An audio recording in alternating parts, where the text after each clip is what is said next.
Alrighty. Hey guys, what's up? It's Robbie with Open World Games. We have yet another new Assassin's Creed Unity trailer, so sit back once again and enjoy.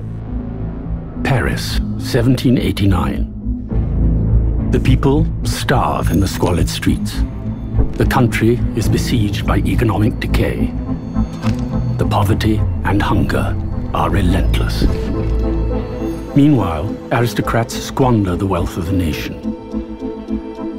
King Louis XVI, the fool, ignores his desperate subjects, while his queen would have them eat cake. On July 14th, 1789, the people decide they have had enough.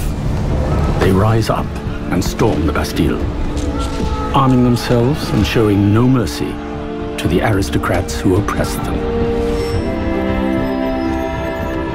But what does this revolution achieve? Freedom, peace, equality? Revolution is about power. On August 10th, 1792, revolutionaries march on the Tuileries in an attempt to capture the king.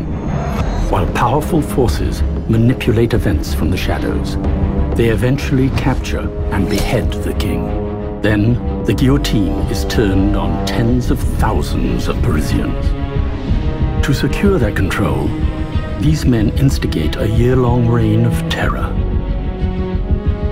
Who can unmask the hidden enemy? Who will fight and kill for liberty?